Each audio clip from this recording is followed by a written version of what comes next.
Alhamdulillahi Rabbil Alamin, wassalatu wassalamu ala Rasulillah wa ala alihi wa ashabihi ajma'in, amma ba'd. Assalamu alaikum wa rahmatullahi ta'ala wa barakatuh. Pagkatapos ng papuri at pagpapasalamat sa nag-iisang Diyos at pagpugay sa pinakahuling propeta na si Prophet Muhammad sallallahu alaihi wasallam, panalangin natin ang ganap na kapayapaan at pagpapala ni Allah ay mapa sa ating lahat na mga nanonood ngayon, sampu ng ating mga mahal sa buhay. Ang paksapong ito ay para sa mga bagong Muslim, kagaya mo na nanonood ngayon. Kung ikaw ay kabilang sa mga bagong Muslim, ito po yung mga kailangan natin matutunan na insyaAllah tatalakayin po natin ito ng step by step. Una po na dapat nating talakayin ay ang pinaka-basic na katuruan na dapat nating paniwalaan at dapat nating tanggapin at dapat nating isabuhay. Ang Islam ay kung saan itinatag ito sa tinatawag na 5 haligi. At hindi maitatayo ang Islam sa buhay ng isang tao. Hindi niya ito maitatayo sa sarili niya hanggat hindi niya gampanan ang mga haliging ito, na kung saan kailangan natin itong paniwalaan, kailangan po natin itong gampanan, isabuhay at ipamahagi. At higit sa lahat ay kailangan natin intindihin. So, ayon kay Abdullah bin Umar, kalugdan nawa silang dalawa ni Allah subhanahu wa ta'ala, sinabi niya na ang sugo, ang propeta Muhammad sallallahu alaihi wasallam ay nagsabi, buniyal Islamu ala khams. Itinayo ang Islam sa 5 haligi. Ano ibig sabihin? Pinatayo ang Islam, pinatatag ang Islam sa pamagitan ng mga haliging ito na 5. At unang-una rito ay ang sinabi ni Prophet Muhammad sallallahu alaihi wasallam na syahadat wa la ilaha illallah wa anna Muhammadan Rasulullah. Ang pagsaksi na walang ibang Diyos na dapat sambahin maliban kay Allah, at pagsaksi na katotohanan na si Prophet Muhammad sallallahu alaihi wasallam ay isang sugo at propeta ni Allah. Pangalawa, yung sinabi niya, iqamis salah wa ita'iz zakah wal haji wa sawmi Ramadan.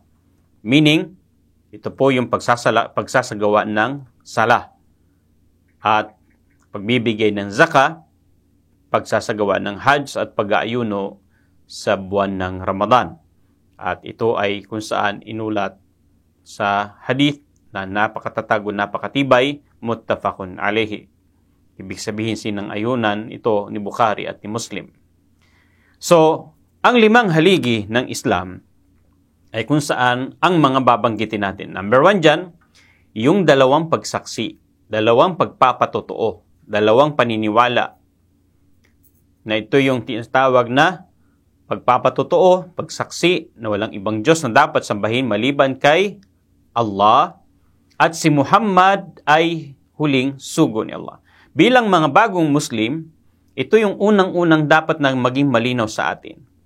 Kasi maging ang hindi pa Muslim, bago sila maging Muslim, kailangan nila itong paniwalaan. At ikaw na Muslim ngayon, kailangan mo pa rin itong unawain. Na kung saan, pinakamahalaga sa mga haligi ng Islam ay ang manatili sa atin, may tatag natin sa ating mga sarili, na tayo ay sumasaksi. Ano ibig sabihin ng sumasaksi? Parang nakikita mo, witness ka. Okay? Ikaw ay nagpapatotoo, kabilang ka sa naniniwala na kung saan sumasang-ayon. Okay? Naniniwala, nagpapatotoo, sumasaksi na walang ibang Diyos na dapat sambahin maliban kay Allah. Walang ibang karapat dapat sambahin, karapat dapat paglingkuran, karapat dapat paniwalaang bilang Panginoon at bilang Diyos maliban kay Allah. Ano pong ibig sabihin po niyan? Lahat po ng mga sinasamba, pinaniniwalaan na mga Diyos-Diyosan bukod kay Allah, ito po ay walang tinatawag na katotohanan. Ito ay mga bulaan na hindi mo dapat paniwalaan at kung saan tatanggapin mo lamang na ang Diyos na kung saan kikilalanin mo ay yung naglikha sa iyo na si Allah subhanahu wa ta'ala. At kailangan maging malinaw muna yan.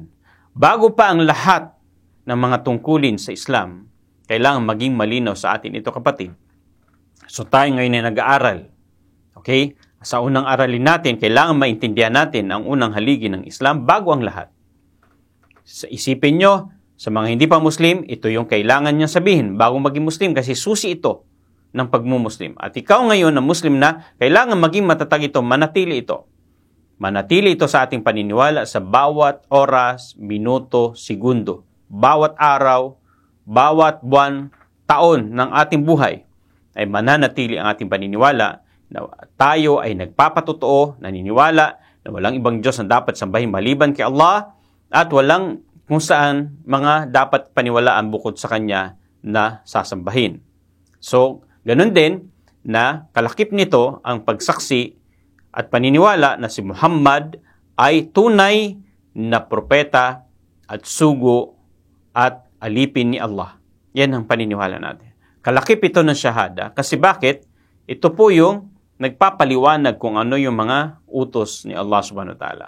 Na kailangan paniwalaan natin siya na siya nga ay inutusan ni Allah. Siya nga ay propeta ni Allah. Siya nga ay lingkod ni Allah, alipin ni Allah subhanahu wa ta'ala. So kung ano yung tinuturo niya sa atin, kailangan natin paniwalaan. Kasama po yan. So bilang paniniwala sa Islam ay kung saan kailangan natin paniwalaan si Muhammad bilang tunay na propeta, sugo ni Allah.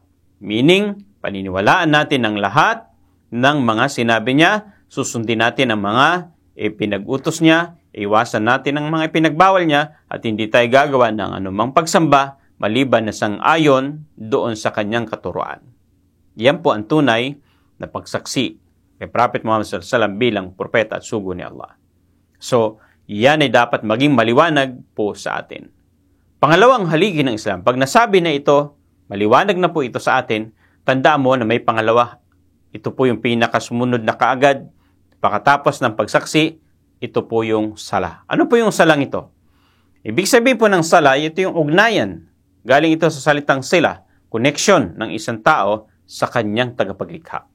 So tayo, bilang mga Muslim, may inobliga, ginawang haligi ng Islam, ang pagsasalang ito at 5 beses sa isang araw. So after na tayo ay naniwala, sumaksi na si Allah ang dapat natin paniwalaan at sasambahin at si Muhammad ang huling sugot propeta, ngayon nandito yung pagpapatutuo nito, yung pagsasala. Pagsasala natin ng 5 beses sa isang araw, at pagsasala natin, no, na ito ay kung sa connection natin ito kay Allah subhanahu wa ta'ala. At ito yung kung saan pinakatungkulin ng isang Muslim, dito niya may ipapakita kung tunay siyang Muslim, no?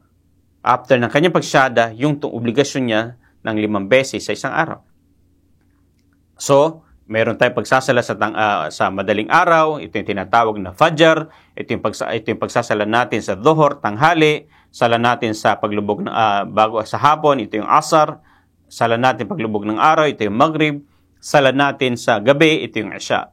So, itong 5 beses na sala, yan yung kung saan tungkulin natin after na tayo magsyahada at kailangan po natin itong gampanan sapagkat ito po ay obligasyon natin bilang mga Muslim at dito natin napapatunayan na kung saan tunay ang ating pagsasaksi sa magitan din ng sala. Okay? At ito ay relasyon natin sa Panginoon. At dito mararamdaman ang tunay na pagsamba, pagiging isang alipin ng Panginoon, ang sumasamba ka lamang sa Kanya. Pangatlo po yung haligi ay ito po yung tinatawag na zaka, pagbibigay ng zaka. At ito inubliga sa Islam para ang mga may kakayahan ay hindi nila pabayaan ang mga nangangailangan.